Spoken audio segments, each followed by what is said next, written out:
Philippe Delacote, bonjour. Bonjour. Vous êtes chercheur à l'INRA et à la chaire Économie du climat ILB Paris-Dauphine et vous travaillez notamment sur les questions d'économie circulaire. Alors c'est un thème à la mode qui donne lieu à beaucoup de débats et parce que l'économie circulaire est souvent vue comme une partie de la réponse aux défis environnementaux. Et la première question toute simple que je voulais vous poser, c'est mais comment on définit l'économie circulaire? Qu'est-ce que c'est précisément? Alors l'économie circulaire, c'est un concept qui a émergé il y a une vingtaine d'années environ, essentiellement en provenance de la société civile. Et l'idée, c'est de sortir d'un modèle économique linéaire, donc qui va de la ressource à la production, à la consommation, pour aller vers une économie beaucoup plus systémique, souvent dans une approche territorialisée. Les objectifs, c'est d'intégrer les questions environnementales et sociales aux questions économiques. Parmi les objectifs principaux derrière l'économie circulaire, c'est une moindre pression sur les ressources primaires et puis une moindre production de déchets. Alors une vision un petit peu restrictive de l'économie circulaire, ce serait de la restreindre au recyclage et à la limitation des déchets, et à la valorisation des déchets, pardon. Néanmoins, c'est un concept qui est beaucoup plus large puisqu'il englobe également des idées telles que l'éco-conception des produits pour qu'ils aient un moindre impact environnemental, ou bien des changements de mode de consommation, par exemple en passant d'une économie de biens à une économie de la fonctionnalité. Donc par exemple la lutte contre l'obsolescence programmée, ou bien le fait de louer ou de partager les biens plutôt que de les acheter. Ça font partie de l'économie circulaire, d'accord. Des concepts d'économie circulaire. Okay. Mais alors le développement de l'économie circulaire ne risque-t-il pas, du point de vue des environnementalistes, de donner lieu à des effets pervers?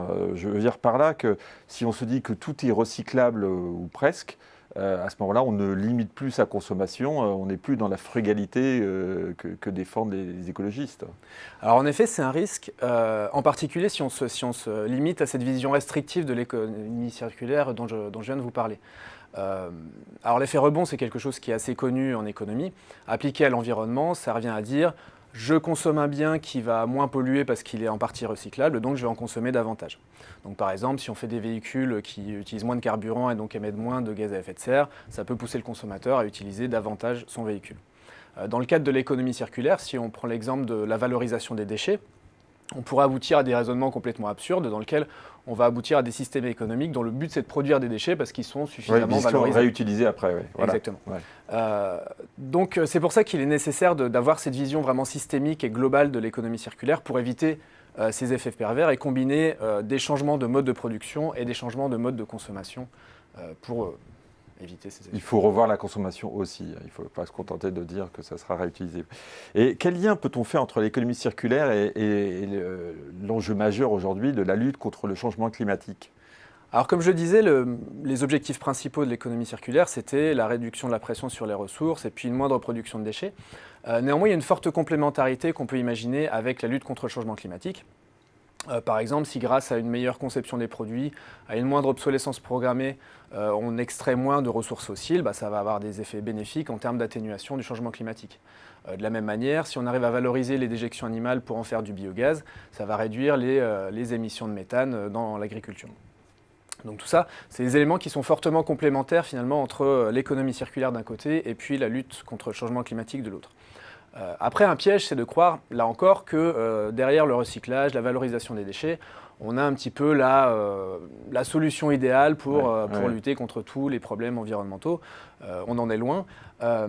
Et notamment, il faut éviter de croire que derrière les activités de recyclage ou derrière les nouvelles activités générées par l'économie circulaire, il n'y a pas d'émissions de gaz à effet de serre. Au contraire. Donc il faut toujours avoir en tête ces équilibres entre les émissions qu'on arrive à éviter grâce à l'économie circulaire, mais aussi les nouvelles émissions qu'on peut créer grâce aux activités nouvelles. Alors en termes de politique, c'est important dans le sens où il faut réfléchir de façon conjointe et systémique, là aussi, entre les politiques climatiques d'un côté et puis les politiques liées à la réduction des déchets, par exemple, de l'autre. Oui.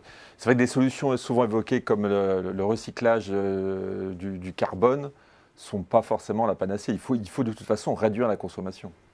Oui, c'est sans doute un élément essentiel parce que, de manière générale, il faut sortir de cette idée qu'on a parfois, quand on a une vision un petit peu trop restreinte de l'économie circulaire, qu'on peut recycler à l'infini et que ça ne va pas avoir d'impact. En fait. Naturellement, il faut avoir cette chose en tête.